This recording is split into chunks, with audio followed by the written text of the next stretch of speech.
कभी अगर बनना हो तो बाज बनना, लेकिन कभी तोता मत बनना। तोता बोलता तो बहुत है, लेकिन ज्यादा ऊंचाई तक उड़ नहीं सकता।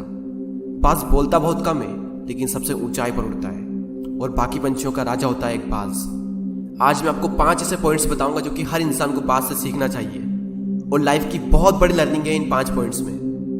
पहला लेसन, ईगल फ्लाई अलोन। बाज अकेले उड़ता है और बाकी पंछियों के मुकाबले सबसे ऊंचाई पर उड़ता है। बाज अकेले उड़ेगा, लेकिन कभी भी चिड़िया और छोटे पंछियों के साथ नहीं उड़ेगा। बाज हमेशा या तो बाज के साथ उड़ता है या फिर अकेला उड़ता है, और इससे हमें यह सीख मिलती है कि छोटी सोच वाले लोगों से हमेशा दूर रहें और अकेले रहो, क्योंकि यही वो समय है जब खुद को जानने का असली मौका मिलता है।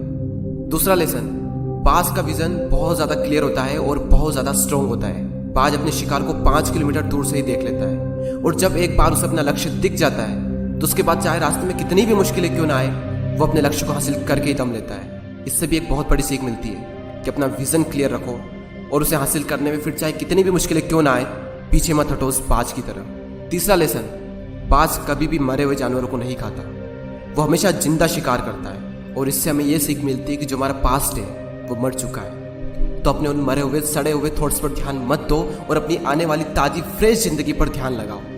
अपने पास्ट की पुरानी यादें जो तुम्हें तंग करती है उन्हें वहीं रहने दो जहां पर उसकी जगह है, और तुम्हारे पास्ट की जगह है तुम्हारे पास्ट में, उसे वर्तमान में जगह मत दो।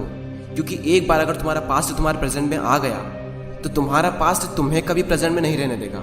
पास्ट में तुम्हारे साथ कितना भी बुरा क्यों ना हुआ हो, वो सब यादें, वो सब थॉट्स मर चुके हैं, और उस बाज की तरह बनो जो कभी भी मरी हुई चीजों को नहीं खाता। चौथा लेसन, जब आंधी तूफान आते हैं तो बाज बहुत ज्यादा एक्साइटेड हो जाता है। जब बारिश होती है तो सारे पंछी छिपकर बैठ जाते हैं, लेकिन बाज को बड़ा मजा आता है। जब तेज हवाएं चलती है तो बाज उन हवाओं के सहारे और तेजी से ऊपर की ओर उड़ता है, और ऊपर उड़ते उड़ते इतना ऊपर उड़ जाता है कि बादलों से भी ऊपर पहुंच जाता है। और इससे भी एक बहुत बड़ी सीख मिलती है कि मुसीबत में मजा ढूंढो। और नेपोलियन हिल ने एक बार कहा था कि हर बड़ी चुनौती अपने साथ में एक बहुत बड़ा अवसर लेकर आती है। तो उस बाज की तरह तुम भी अपने अवसर को पहचानो, और जिस दिन तुमने अवसरों को पहचान लिया तो सारी मुश्किलें तुम्हारे नीचे होगी और तुम उन मुश्किलों के ऊपर होगे।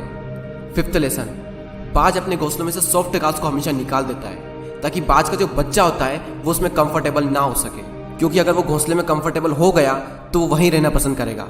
लेकिन बाज ऐसा कभी होने नहीं देता। बाज एक पंछी है और उसे भी ये बात पता है कि there is no growth in comfort zone. लेकिन हम तो इंसान है ना, और इंसान होने के बावजूद भी कई सारे लोग इस बात को समझते ही नहीं। आप जितना ज्यादा कंफर्ट जोन में रहोगे, आपकी लाइफ आने वाले टाइम में उतनी ही ज्यादा अनकंफर्टेबल हो जाएगी।